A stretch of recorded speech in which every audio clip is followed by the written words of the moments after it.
boys. So with the time change, you guys have the time? Any of you guys got the time? Yeah, 9:09. I'm so confused. So on my watch, I got about 5 past dollars. Oh, yeah. Just checking here on my watch here. Sorry. I rehearsed how to say that because I was like, I'm going to screw it up. First time this year. Little Avs humor. Columbus needs That's all one right. more for 7 past Jonathan Quick here right now. In the Rangers game. Oh, really? Yeah. Yeah, they're lighting him up right now. Columbus is. Well, it's good. I got Zach Rowinski in my lineup tonight. So that's good. There you go. So let's 45 minutes about my fantasy team. Here's what happened last week. Just because nothing happened in the NHL this week. Like nothing.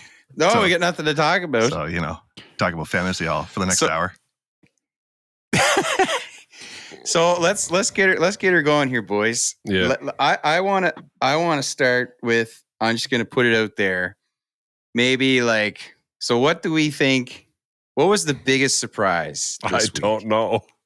There was I a don't lot of know. surprises. What's the biggest one? It was, I heard Elliot and Kyle talking about, while there was a lot of movement, people don't realize there still wasn't as much movement as there was other years.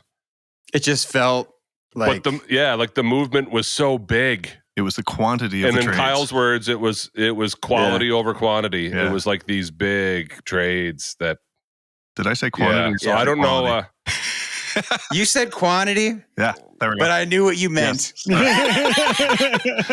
I knew what you meant. So I guess which trade's the bigger deal, Rantanen or Marchand? Yeah. Really? Well, they Boston clearly spent got so a bigger much- haul. There was so much talk about the Rantanen one that if you just want to go on the most shocking, I think it would be Marchand. Yeah. I agree. Yeah, everyone was 50-50. And then as it kind of approached, I think people were like, I think Rantanen's going to be, it doesn't seem like he wants to resign there. So the question was for where, but the Marchand one at the last minute. And when I saw the Vegas tweet with they just tweeted hi Yeah. almost right at the deadline, I was like, oh, you got to be kidding. You have got to be kidding me. And thank goodness he didn't end up in Vegas, because with Right. Rantanen going to Dallas, and if he had gone to Vegas, I would have just quit. I would have quit. Well, how do you think But we yeah. feel? Yeah. I was just hoping he left he'd leave the East. Yeah. You know what I mean? Anywhere out west, go tour. Anywhere out there. Yeah. Go Yeah. live your life, play your last 3 or 4 years or whatever. So let's start with that. How excited are you for Tkachuk, Bennett, and Marchand? The rat line. Yeah. Insane when you think about it. I mean, Bennett still might sucker punch him in the back of the head. It's possible. It's possible. It could happen. It's But possible. yeah, I mean, the Florida teams load up. Marchand's going there where he can be just the most Marchandy possible. Yes. He doesn't have to be anything else. Nope, it's true. Yeah.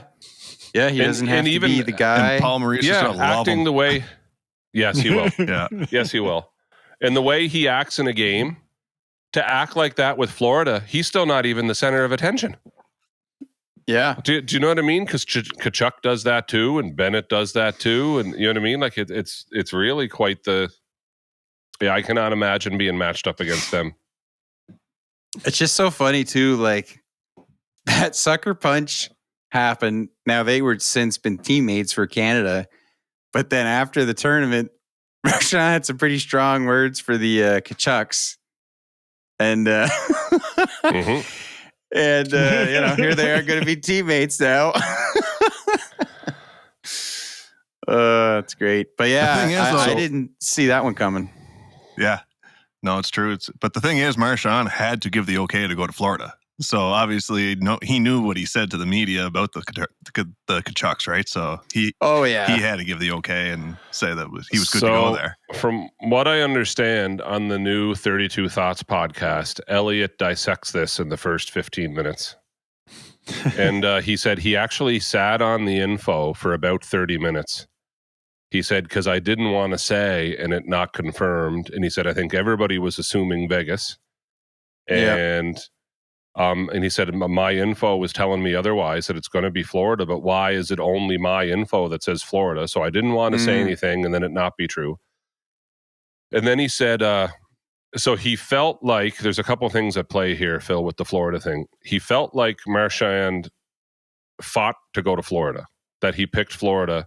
And if you're going to trade me, I want to go to Florida. They're on my short list. And that he's a very family guy and he at least wants to stay on the East Coast. Like if he's on the East Coast, he can still see family. It'd be way easier than being way out on the West Coast. And that was his rationale. But he said before that even happened, the real story was how far apart Boston and Marchand were on a contract, and that he felt very insulted. Like he felt hurt. Far apart, but it was like $1 million, wasn't it? It was, but so Elliot told this story. He wasn't going to take a pay cut. No. And he said, you got to understand, he took a pay cut. He that's he their sort of rationale. had one of those McKinnon's. He had that McKinnon deal. Like he was really underpaid for how much he ended up producing. They said, I'm tired of people saying they didn't earn the contract. They said in a weird way, when you get signed to a big contract because a team wants to take a chance on you, he said, you've actually earned that ahead of time. He said, nobody should ever be paying a player for what they think they might produce in the future. You know what I mean?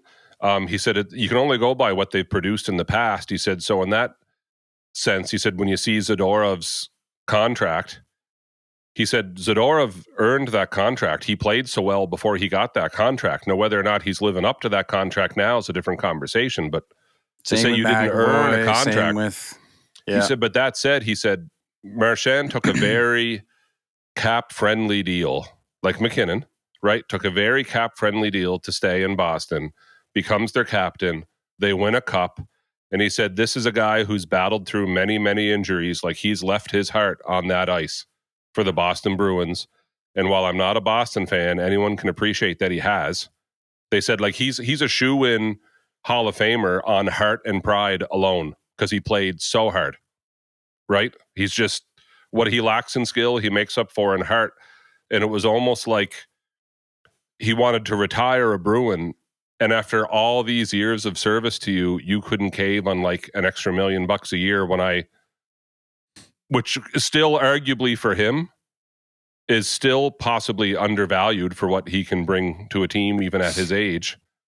Right. And they wouldn't give it to him.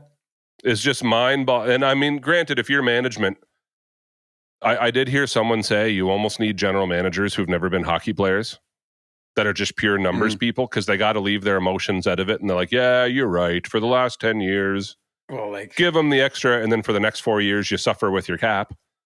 That's what Eric Tulsky just did. He has a PhD in everything, science, math, everything, never played. Yeah, he's the genius, pulls off right? one of the craziest trades that no one else would do. So you're right about that. It's kind of, Yeah. So it didn't work out for him, but so I guess Brad Marchand, so according to Elliot, was pretty hurt. And he didn't say angry. He said it was like he was hurt. And then when they decided in the last hour of like, so if I'm leaving, you're sending me, they didn't say what the other team was, but it was like, well, you're sending me here or here. I prefer here. Yeah. Like I'm not going to, you know what I mean? Yeah. And that there was an offer to Toronto, which blows my mind. And that Marchand didn't block it. Boston blocked it. Boston wasn't going to trade him to Toronto. Like it wasn't happening. I heard that too. And they were the... Oh, go ahead, Jay. Well, you go ahead. I was just going to say they were one of two teams that tried to have deals in place with Toronto that day. And the GM said, nope, not going there. The thing with me in Boston with doing a deal with Toronto and also doing a deal with Florida is they're both in the same, like all three teams are in the same division, same conference. Yep. Boston has an equal rivalry with Florida as they do with Toronto in the playoffs in the last 4 or 5 years. So what difference would it make?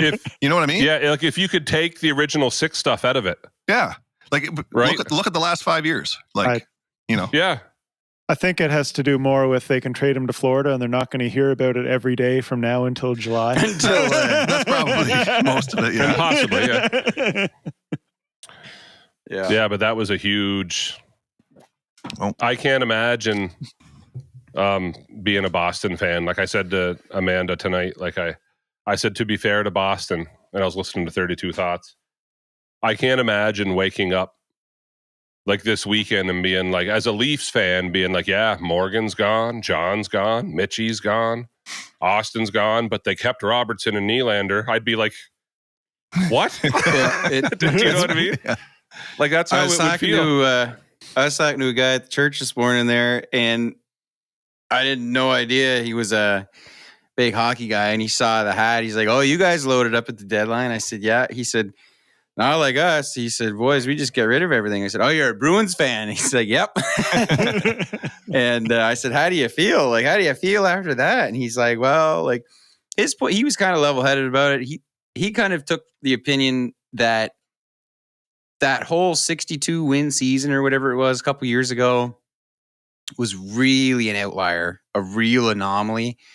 Like, and you saw what happened to them in the playoffs, so like, it just sort of like, it was the worst thing that could have happened because it just made it seem like they were better than they are. And so it just kind of kept them in the murky middle, like the way that Florida beat them that series just extended that. The way that Florida beat them that series, like, man.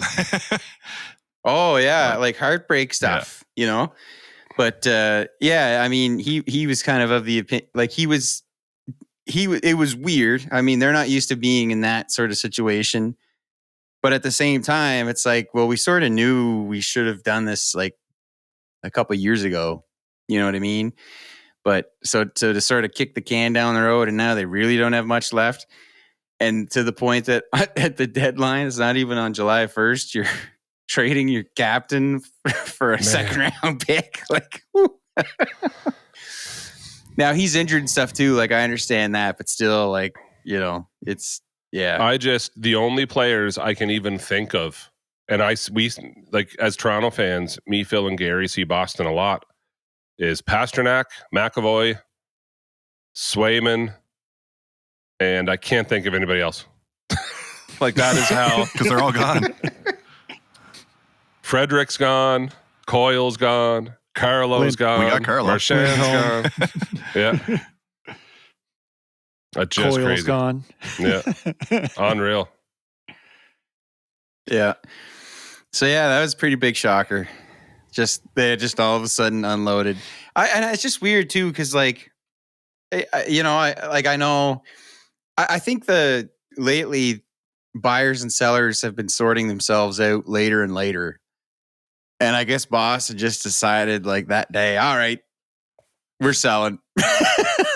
Like, anyways, I'm just, there must be now mind you, like armchair GMs here, right? But like, I picture like the way people sell goods or people sell real estate and houses. If people are in great need, the longer you wait, when you're the last resort, you can drive the price up. So I don't know if you're just planning on blowing it all up, that, you know what I mean? And part of the game is, Toronto wants another defenseman, eh? We're going to make them wait right till 2:00, and then I'll get a couple draft picks for, you know what I mean? Like, I don't know if that's the game they're playing. Well, I think this was an exceptional deadline in the sense that the Rantanen thing screwed everything up. It screwed everybody up a couple weeks ago. Bunch of teams. A couple weeks ago, but especially today, because it was like, well, when it was like, okay, they're going to move them. Yep. Then it was like, well, they had the package in place, but then it was contingent on Rantanen deciding to sign. Yeah. So that was in limbo for like 2 hours or a couple of hours or whatever it was. So you had the Leafs had a big offer on the table, which I'll let you guys you tell me about that. They had a big offer on the table for Rantanen, And there were some other teams, I think, that had some pretty big offers on the table too, but it took so long that eventually they were, out of time. Mm-hmm. That deal goes down, and it's like, okay, well, what else do we got to do? We got to make something work here in the last few minutes. And just before we talk about the Leafs on that, I wanted to talk about Carolina, and I just can't believe it's just unbelievable what's gone on with them. So they essentially traded out Natchez, Drury, and a few picks, and essentially end up with Logan Stankoven, 2 firsts and 2 thirds. Which and Taylor Hall. Sorry, Taylor Hall. Keep forgetting about him. And Taylor Hall. And, if you just say that trade without knowing the context of the season, it's like, oh, so they were sellers. Right? But they're not. They're supposed to be contending. The whole point was to go on a deep playoff run. And now they don't have probably their best offensive player and their latest best offensive player. Yeah. For a prospect, and they got a big haul of picks, but that deal took so long. I don't doubt they didn't plan on keeping those 2 first round picks. I mean, those were supposed to be.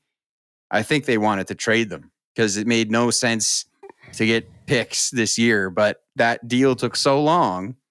I think they just ran out of time. Somebody said there was 20 other GMs around the league trying to block it from happening. Yeah, their phone was just ringing the whole time. And I wonder how much of that. I was going to ask you is how much of that do you think goes on where? Because I don't want to get on the Leafs yet. We'll keep talking about Carolina, but the deal breaker for Carolina in the end, which felt like they were teasing them for 24 hours, was so you had one tentative deal, it got blocked. Then you presented another deal, and then your rationale on the next deal was, but we might meet you in the playoffs, so we don't want to do that. So, how much blocking goes on? There's no way Colorado wanted Rantanen to go to Dallas. Do you know what I mean? So how much blocking, after all said and done, which, by the way, Colorado looks great right now. That lineup's insane, right? Very excited. Yeah, but if all was said and done, Jeremy, as an Avalanche fan, would you go back in time and just keep Rantanen and not have any of this happen? Do you know what I mean? Why rock the boat like that right now? What is happening? It doesn't make sense. And now you have to play against them, probably first round. Yeah, I mean, I don't want to. I could go into a whole lot of stuff about that, but in a nutshell, I'm happier with the way things are now. Yeah. Than if they had as the dust settled. Yeah, Nelson's a great. You know what I mean? Coil. Right. And even the philosophy behind, I mean, we'll never know for sure, but if you take the approach that Chris McFarland said himself that the idea was they didn't want to be top heavy, so they wanted to trade him out and spread that money out on depth, which they did. And they did. And I do think that was the right move. But now I'm just here we go. 8 years of the revenge tour. 4 times a year. We're going to see them in a few weeks in round 1 of the playoffs. And you think that guy's going to be motivated to win? Oof. That part sucks. That being said, I would still take it the way it's kind of happened. But anyways, that's kind of later to get into. But I to your point about the GM's blocking stuff, I don't know how much to read into that because I just can't imagine that if you have the luxury of maybe taking one deal or the other, and the only difference is they both have good packages, but you can say, well, we just don't want to do it with you because we don't want our player to be in our division. Sure, that's fine. I don't think it's really a decision's made much beyond that. I can't imagine a GM saying going out of his way to do something so that a player's not in his division or whatever. Part of me views it this way, and then correct me if do you think I'm wrong, but so Colorado traded Rantanen right out of the conference. And then Carolina has him for all of a couple weeks, and then they trade him, and it's okay, so we got 2 offers on the table, Toronto and Dallas. But if I trade them to Dallas, we're trading them out of the conference. Yeah. Do you know what I mean? Yeah. To trade him to Toronto, and now Colorado, who tried to trade him out of the conference, he's right back. Because you can't prevent the other team. Yeah. And in the division. Right? So, like, it's very, it's interesting. Yeah. I just think there's a little, I understand it's an interesting talking point, but like, I would have to think there's a little bit too much weight put into, like how things get decided. Like I say, if you have to pick from option A or B and they're the same and that's the only difference, sure. But like in the case of Carolina, right? So yeah, I'm curious your guys' thoughts. So the Leafs had a massive offer on the table for Rantanen. So who knows officially what was on the table? So what we do know now between Elliott, Kyle, and Kipper is that early in the day, management approached Mitch Marner and asked him if he'd be willing to waive his no movement clause to go to Carolina. Marner said no. Now I'll asterisk this one with Marner, because Mikhail, my son, was asking me too about is like, why would they risk offending Marner before, you know what I mean? Like, do you not want to keep him? Do you not want him to sign for less? Do you not want, like, you know what I mean? And I was like, well, buddy, it's twofold, and it's also the way you approach. So, like, part of it could be, if I'm Marner, it could also be a compliment that, hey, Mitch, Carolina is asking about you. So just know we inquired about Rantanen. You know you've not re-signed. That's the thing. Yeah. Before we even counter a trade with them, is this even something you're willing to entertain? And the second he says no, it's like, all right, so that's something crossed off our list as something we're even going to talk about. Done. Like, it might not have been like, hey, Mitch, we made an offer. They said yes if you'll waive your... But if you know what I mean? If you approach them and say, we've not offered you, they've asked. Well, they had two offers. There was that one, and the other one was so with then Cowan they moved on. and So then they moved on to the second one, which had Fraser Minton, who I am sad to see go. I just think there's a lot of upside to Fraser Minton. So Fraser Minton, but you got to give up something to get something. So Fraser Minton, Easton Cowan, which they did keep in the end, and 2 draft picks, from what I understand. And I mean, Easton Cowan just set the OHL record for longest point streak ever. Yep. By like 20 games, beat McDavid's record. And like he's mind you, that's always that doesn't always translate to NHL. He's not going to make McDavid. There's a lot of upside to these two. He's going to be good. There's you heard it here first. Yeah. Leafs fans say Easton Cowan's the next McDavid. No. Don't radio us. Do not. I've said all along. Oh gosh, that'll be the real. Make that the real Tyson. Oh gosh. I have said all along he has all the talent in the world. He's not big enough. At least not yet. Do you know what I mean? Like, it's one thing to skate around all those guys in the OHL who might not ever make it to the NHL. Well, he had a pretty tough go at the World Juniors with some older players, when he was playing against the best. Yeah, and there was some older players than him there. Yeah. So, and he's lacking. Anyways, he's not. But that's aside. But Minton has some upside too. As far as a prospect, a high amount of value. High amount of value in 2 different prospects. Yeah, Minton showed already that he can cut it in the NHL. They called him up. Gary, I think he played only 8 games, but he did score twice and had a couple assists, and they tried him out in a couple different, but you know what I mean, on a couple different lines. He's a kid. But yeah, that was the offer, and in the end, we were told that Carolina, with another offer on the table, just wouldn't pull the trigger on Toronto because they could have to play them. Didn't Carolina come back and say, we'll take the picks, but give us Nyes with them? Yeah, I'm pretty sure that's what I was going to ask, because I thought there was Nyes. Nyes was tied in there too, with something. Because they said, we're getting Stankhoven from the other side, so we need an NHL player. Give us Nyes. But like, to ask for Nyes, 2 prospect players that you know are more than likely going to work out, and 2 draft picks is insane. That's probably when the Leafs said drop Minton or Cowan. Well, I think they were saying, we don't want your prospects, just give us Nyes in the 2 picks. It was the same with the Stankoven deal. I think that's what, that was my understanding, but I think I would have taken Nyes over Stankoven. Yeah. Well, the Leafs said no. Oh, the Leafs said no. Okay. Leafs said no to Nyes, yeah. And then in other news today, while we're on the topic, and then we can start going to other trade stuff, but Mitch Marner was interviewed, and they finally had a quote, and he said something to the effect of, well, I want to stay in Toronto. I want to play in Toronto. This is where I want to be. And then he got pretty emotional too, didn't he? He got quite emotional, and then and he hasn't shown any. He has not shown his chips at all. No, man. Do you know what I mean? So the word was he's quite happy to go to July 1st and see what the other offers are, knowing right well Toronto's his priority, but other teams might write in a, well, here's we'll give my 14. Question.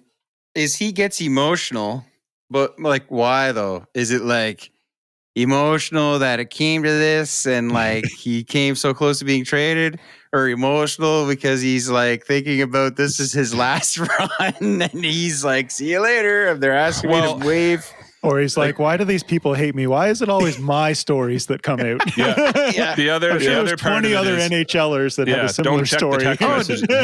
Man, Brock Nelson a couple weeks ago sitting on the bench there, crying on the bench in front of all the fans. No one hears about that.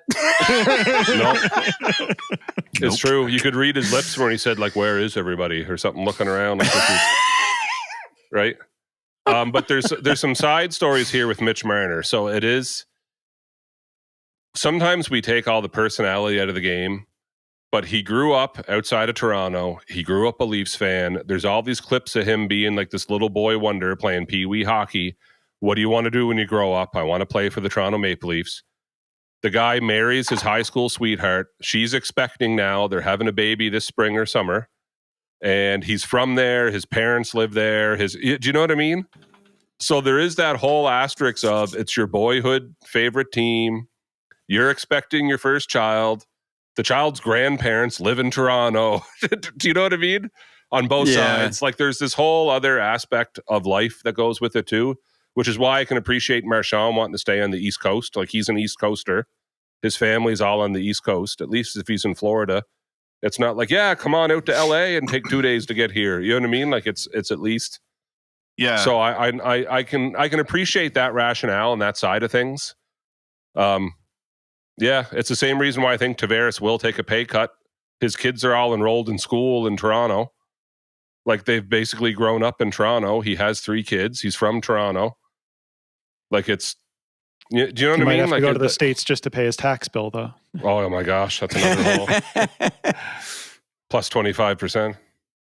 That's all right. He's making big money with the bracelets there. Yeah, the amulets. The amulets. It's working out for him. He's doing all right. Yeah, it seems to be doing okay. Whatever's in those amulets to be scoring. He's probably going to hit 40 at the age of 36. Where can I get one of them?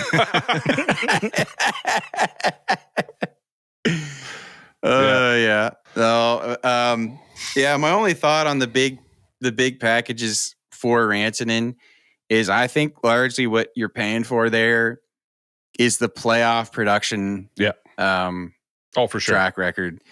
Like he's right up there with it's like some order of McDavid, Draisaitl, Kucherov, McKinnon, and Rantanen as far as point producers. But I think it's still yet to be determined how much he can sustain those numbers not playing with McKinnon. Now I think he's got a better chance to do it with who he's playing with. Like if he's playing with Hintz and Robertson and the way Dallas plays, he's got a better chance to do it. I mean, I watched a couple Carolina games and it was just went how I thought. You know, it's like you can't just give him the puck on the perimeter and just let him shoot from there. Like he gets a lot of success off the rush. Like, yeah, he's strong carrying the puck on cycles and stuff. But like, you know, it's also a lot of pretty good feeds and one-timers with the goalie going across the crease. You know, it's a lot of goals like that. So who's going to tee him up for those perfect shots?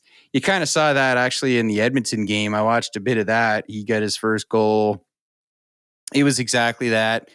Penalty kills all drawn on one side of the ice, and he's kind of left wide open. They get a pass to him right in his wheelhouse, and he goes bar down. And I'm like, yeah, okay, well, that's what he can do. So I did watch one Carolina game, like half a game, because nothing else was on. You know what I mean? While I was away, and it looked so awkward. It just felt awkward. Do you know what I mean? Like there was no flow. Well, I certainly know what you mean.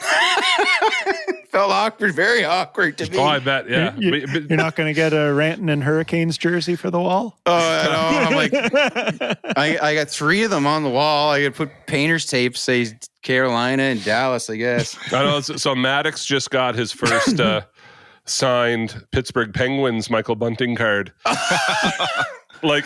So we get home from our trip. It's in the mailbox, and he has been traded 3 days ago to Nashville. Like he's gone again. Well, and what was that trade? What was that? You just want to annoy people by making the move? Yeah. 2 non-contenders just trading these. Because this is what we forget, right? You're talking Made no sense. Like Luke Schen's married with children. And it's like, I guess we're moving to Pittsburgh. And within 48 hours, the boxes are packed. It's like, nope, guess we're not. Guess we're moving to Winnipeg. Like, what the heck? Because we forget, like, these are their lives being uprooted every time they're traded, right? Like, it's not. Yeah. I just saw that, and I'm like, you can tell. I have no idea if Kyle Dubas has a family or not. Maybe he does. He does. But it sure seemed like he does, yeah. Sure seemed like he didn't. I'm like, what are you doing moving this guy for another, like, what are you doing? I'm sure on the trade call he was like, don't bother packing yet. Yeah, fair enough. Anyway. Speaking of which, Winnipeg got better. Yeah, that's an interesting one because they're one of the few teams, well, maybe the only team that didn't really need to add a whole lot. Yeah. To still be considered a top contender. And who they did add was, just makes them even tougher to play against to get Tanev back, But they didn't see. The thing too is like with Winnipeg, it's just like it's the worst team to be good because nobody wants to go there. Isn't it like off the record whenever these players put together their 10-team list or their whatever, like Winnipeg's number one usually. That's been talked about, right? Yeah. Don't send me to Winnipeg. Poll. Yeah, the players poll. Yeah, exactly. Yeah. So and now everybody these days has some sort of 10-team list or some sort of trade protection, and they're all like, nope, not going to Winnipeg. So I mean, that's a tough spot. So the fact that they're contending again with it's funny, right? Like it was when Byfuglien was there around the time it was like they were at the top then too. It was them, Nashville, Pittsburgh was going back to back at that time. And it was with largely a lot of the same core players that they have now. They had them back then too. So now they're just sort of resurging again with, different retools around them. But they loaded up. They didn't have to go quite as crazy, I think, in the arms race in the West. So excited. It's great. And they're definitely better than they were. So that being said, did contenders change for you guys? Yeah. Who do you guys kind of have? I'm a toss up between, I don't even know if I want to rank them, but I'll try to rank them for you. I'm kind of a tied for first, Dallas or Colorado. Then you mean the West or the whole thing? The whole thing. The whole thing. Dallas or Colorado, that'll be an interesting series if it happens, especially first round. That's also why I wish they did the first to 8 seeding again, because that should not be a first round matchup. That should be an amazing second or third round matchup. Third, I'm still in the West. I think I'm going Winnipeg. Then for fourth, I'm going to the East, and I got Florida. And then after Florida, then if I'm pretending I'm not a Leafs fan, Florida, like Toronto goes 5th. And though that's like my top 5 ranked. I just think Dallas and Colorado look amazing. Winnipeg's not far behind. And then, well, Florida's going to be Florida. I don't even know I don't want them first round. Nope. You know what I mean? Like that's going to be quite the... I feel like if you were, not that we're doing top 6, but like, I feel like out of that, you got to put Tampa Bay. It's number 6 now, right? Yep. Yeah. The Oilers would like to have a conversation with you, Jay. Yeah, I don't know where like. I have a feeling Dallas and Colorado are going to tear each other apart, and then Edmonton's going to walk in afterwards and be like, "Why, hello." And all That's it takes my with thing Edmonton, with this. All it takes with Edmonton is McDavid and Draisaitl to turn into who they are, and just Skinner not screwing it up. Skinner has to not suck. Yeah, and exactly, get Skinner playing half as good as what he could be. That's the only thing, Phil, with that rationale. And you're right. Like McDavid and Draisaitl can just get hot and they go on these hot streaks. Mm-hmm. But they're out there for 20 to 25 minutes a game. They're not out there for the whole game. And if Skinner is Skinner, then... But the other night he looked great, so who knows? Yeah, it's true. I guess it's different for me. I don't like I'm biased because I remember that 2022 year where they were setting the records and they were setting all these records and the point streaks and this and that. And they meet a deep team in the Western Conference Finals and get swept. So it's like, and I think you look at like last season, you know, you look at like Colorado wasn't nearly as deep as they are this year. And they destroyed the best goalie in the league. They lit him up. They lit up Connor Hellebuck. So, like, you know, even the best goalie in the league, and he was saying he was playing pretty well. Like, yeah, you can get goalied. I mean, Ottinger's done it. Yeah. But I don't know. I've watched a lot of Oilers games. They've got a lot of the pieces, but there's something about them. Playoffs are different in that, but I think like that Game 7 loss, like they just look like a different team to me this year. They look like they're like still heartbroken over that. You know what I mean? It's like the wind's out of their sail. Like there's, like Draisaitl is still, he's leading the league in goals by like a lot. Like, and he's having an incredible year. But there's just like, they don't have the jam to them. Like last year, I think a lot of people had them picked to win the Stanley Cup, and they almost did. Came within one game. And the games I watch, now the thing is, there's a difference, right? There's a difference between having the pieces and then having the mentality. They have the pieces, you know, we know they can do it. It just depends, like, do they get to that first round and hit a bit of adversity, and do they kind of like, you know, like they hit the wall a bit, or I wonder. It's almost like they got the cup hangover without the cup. Yeah, I wonder if the season's going to be their adversity though, and then whenever the calendar flips to the playoffs, if they get there, hopefully they do, and then they just look at it. Hey, this is the dance, and let's go. So, and that's where I'm at with it exactly. And because of that, I don't know how to rank them. Well, boys, FanDuel does. Yeah. So I called up the list. FanDuel has the betting odds. Here's the favorites. Ready? Number 1, and then you'll just know I'm not going to say number every time, but so Florida Panthers, then Dallas, then Edmonton. Okay. Then Colorado. 4 Western. Then Vegas. 5 Western teams. Then Washington. There's the Eastern team. Then Carolina. Then Winnipeg. Then Tampa. Then Toronto. Interesting. And then all of a sudden, like, I can keep going, but like the betting odds get even more drastic. Like you know, like Toronto. 32. Toronto's a plus 1,400, and then the next one's the LA Kings at plus 25. Wow. Then the next one's New Jersey at plus 32. Like the distance grows. Like there's no, like they're New Jersey. I think that that means is you got to bet $1,400 to make 100. I think is how that works, right? So if you want to make like 100 on what was the next team you said after Toronto? LA. LA. So you got to bet $2,500 just to make 100. No, it's the odds. I think it's the other. It's the other way around. Oh, is it the other way around? Bank.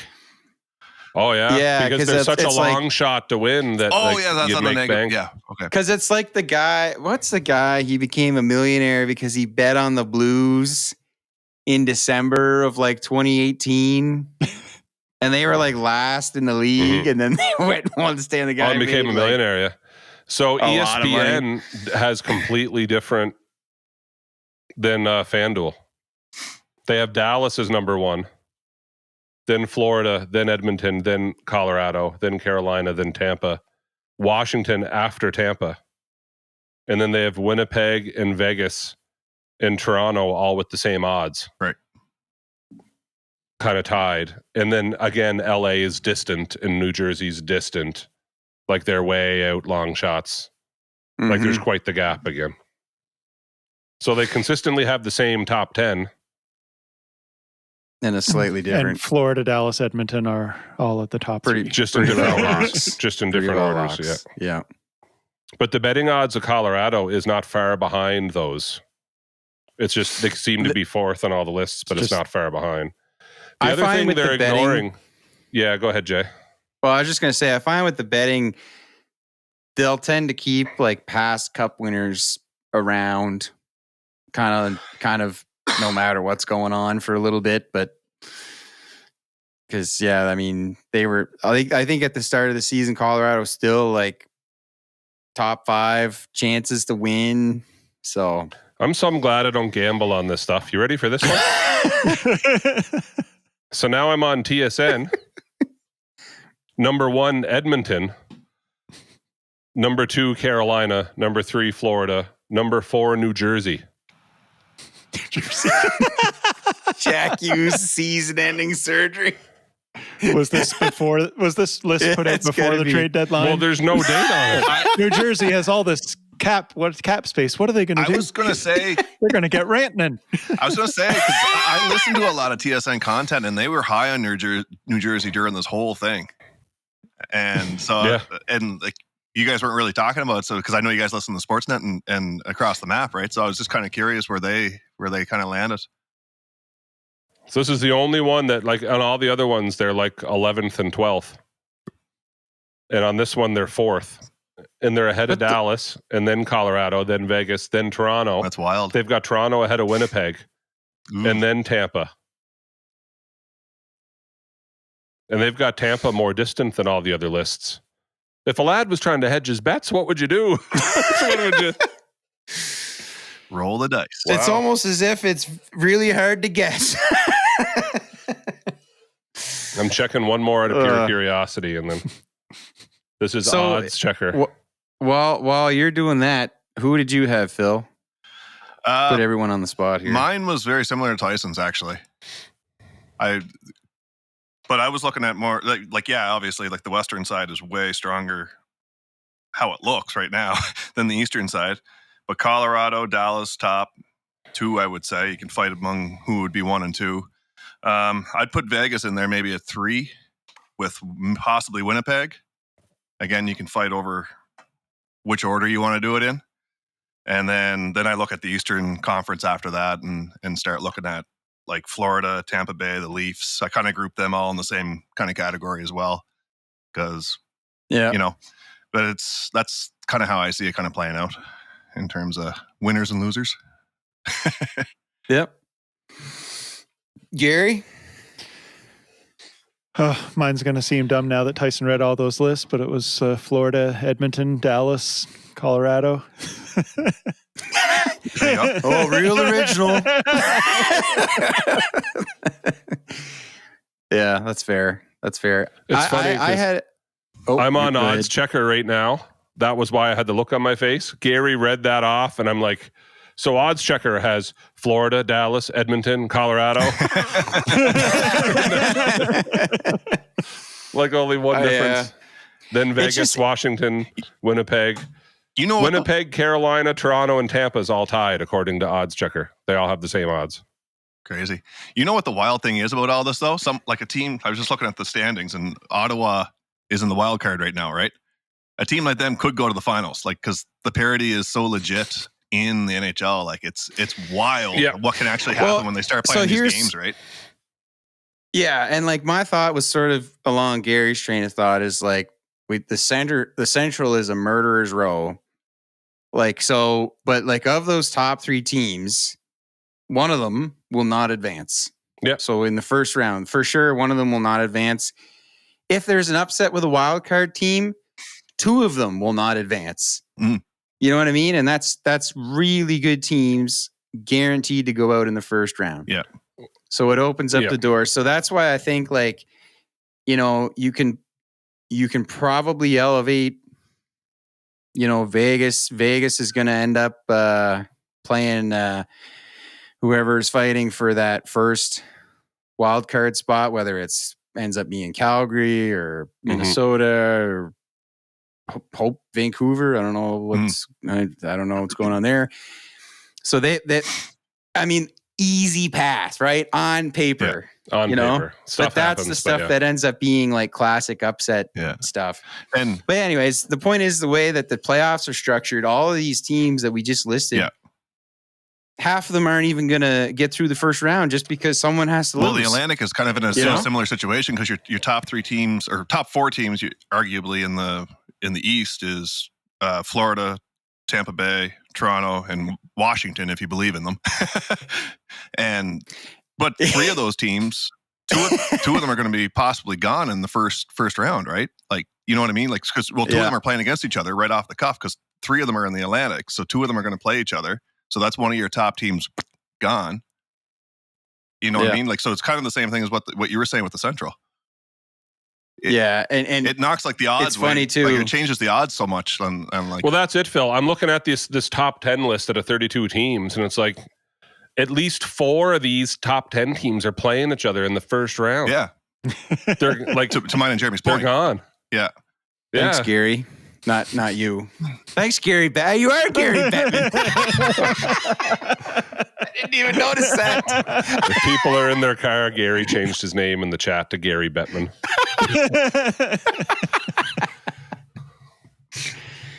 That's great. I do wish the ranked 1 to 8 seeding still existed, no matter where. I would be happy with that. Like, I was kind of thinking too when I was asking you guys. I love how no one said Washington. I just feel like everyone's kind of got the same. It feels very much. Well, it's not the same situation. It feels very much like that 62 win Boston team where I'm like, yeah, they're having a great regular season. They're gonna hit the playoffs. Ovechkin's gonna break the record.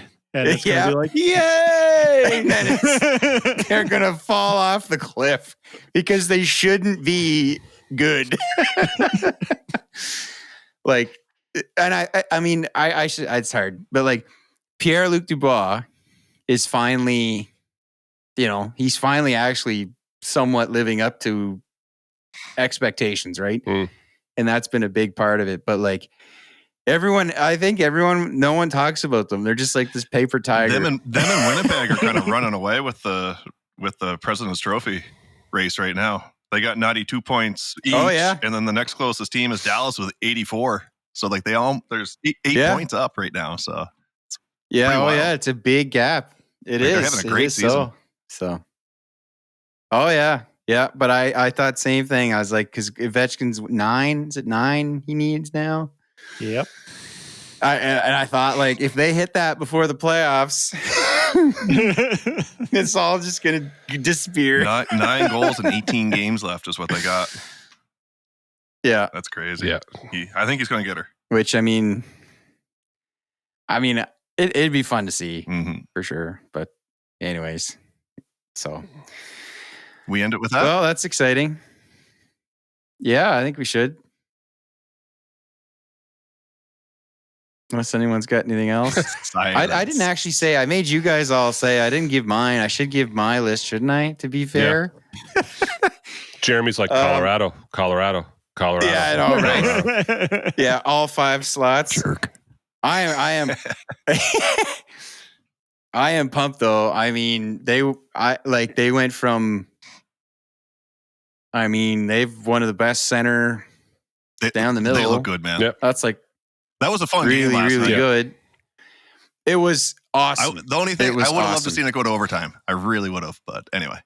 Oh, I hear you, and I thought it was honestly, Yeah. but the Avs took off their last. anyways, yeah. I mean, I'm really excited. I'm as excited about this team now as I was like kind of when they made the moves in 2022. They already had Kadri as the 2C, but I have that same like holy Same cow, feeling. like Yeah. we can match up the second line against the other team's best line now. We can do that. We haven't been able to do that in years. So anyways. So yeah, I still kind of have I've had Dallas at the top for a while. And then I would probably say I feel like I have to say Florida, and then now I'd be comfortable putting Colorado in fourth. I'd go third. I'd go with Edmonton fourth. And and I don't know. I'd probably put the Jets in fifth. I mean, I saw firsthand what happened to them last year, and it's really hard. It's really hard. Like I gotta see something different than that, and it's largely the same team. You know, they're the Western Leafs. Well, like they just keep going back to the well and trying again. Yeah, well, they've had that same core. So, anyways, and I would put Tampa Bay right outside that probably, and then I would put them in a toss up with the Leafs at this point, probably right behind. But yeah, it's. Are you guys in agreement with? So I had this conversation with somebody this past week that doesn't watch a lot of hockey, and they were just trying to wrap their head around why would you put a trade deadline with 20 games left to go in the season? And I said, well, the contracts run up and get signed before the season, but they can trade. I was trying to explain how like a team might do very well in the regular season when they're not hitting as hard and playing as hard as opposed to the playoffs. And they're like, what do you mean? I said, well, I don't want to say they're mailing it in, but that's actually why they get so angry over an even somewhat dirty hit, because like, this is my job. This is your job. You know, I have a game tomorrow and it's not against you. Why did you? It's a different game. Me? It's a different, you know what I mean? Like it's not like we want to win, but a team could win like Washington on a bit of flash and dash during the regular season. And then it's a completely different scenario in the playoffs. Do you agree that like now when I hit you and I'm hurting you, I am playing you tomorrow? That's why I hit you. Mm-hmm. You know what I mean? Like it's a 7-game series here. It's a completely different feel. I mean, I don't think that's a particularly hot take. I think that's pretty well accepted and understood. To hardcore hockey fans, it is. Yeah. Trying to tell someone like, well, they're not mailing it in. they're trying. Yeah, I see what you mean. Yeah. You know what I mean? It's like, yeah. I liken it to like, we all got to get up, and go to work tomorrow. Yeah. You know, it's another day. Am I mailing it in? No, but I'm like also trying to preserve myself so that I can just continue to do my job and do what I have to do. But like, and then when the playoffs hit, they're the playoffs. Yeah. Yeah. Yeah. Anyways. Yeah. Yeah. I thought I'd just seen a highlight with Rantanen getting a goal with Dallas. Oh, really? Yeah. Yeah, I'm pretty sure it was him getting it. Tonight he got one last night. Was it last night? Okay. Right on. Yeah. Man. But already right off to a good start. We'll say that. Yep. All right, fellas. So we got another 15 minutes to discuss Shea Weber's contract. Anyone explain that to Cameron yet? How that all works? I laughed at your comment there, Gary. And he's already in the Hall of Fame. Yeah, that's crazy. You know what I mean? Still seeing his name on trades. This year he got in. Yeah. What's his deal? Like he had 14. It was 14 years, wasn't it? Yeah. And if he retires, it puts Nashville in cap hell. So that's why he's on LTIR. So they keep shipping their trading his contract around the gold cap floor. Yeah. How does that work with the retirement, Phil? Because if he's on LTIR, they keep cap space, but if he retires, they don't. Yeah, I'm not 100% sure, but I know there's a penalty towards the team that signs the contract if he retires before the contract's done. And Roberto Luongo did it to Vancouver. Your previous teams, yeah. Are they spread it out? Yes, yeah. And but Montreal, I don't think has anything that it would. I don't think it would affect them at all because that was the team he was current with. But now that he got traded, Montreal does fit under that category. So they would grouped in with Nashville, man, if he retired. So they would also pay a hit as well. I don't know what the number would be because I don't even know what his cap hit is. I know it's high, but I don't know what it is. I might have to look into that. But there is a stipulation there if you retire before your contract is expired. So how many more of those contracts are out there? It can't be Man, I had to Google the Chris Pronger one. Chris Pronger was getting paid until not that long ago. Like 2 years ago? Or 3 years ago? Yeah. Like it wasn't long. Yeah. I'm waiting for the contract like that when the player has actual bad blood with the old team and just wakes up one morning and is like, I'm retiring. Subban was one of those players too. Yep. Yeah. I think Carey Price is still under I don't know contract. how much. Yeah, Carey is. Yeah. I just don't know how much I agree with. I'm not saying I disagree with you. I'm just saying agree with the sentiment in the NHL that if Gary up and decided to retire tomorrow from the podcast, we all have to pay a penalty because Gary retired. That's because you signed one of those giant contracts. Yeah. You know what I'm saying, though. It's not the team's fault if a player personally decides to retire. I could see if there was some sort of penalty if they magically unretired and tried to come back. You want to? Do you know what I mean? But it's not their fault they retired. Jeremy was. I guess the thing I always. I was going to say Jeremy was talking about Googling Pronger. I said, you want to Google a weird one? Go to Kovalchuk because he had the KHL tied into. Yeah, that was the other one. Yeah, it's strange to me. Yeah. Yeah. Anyways. But a lot of players, if I signed for this many years, barring injury, right?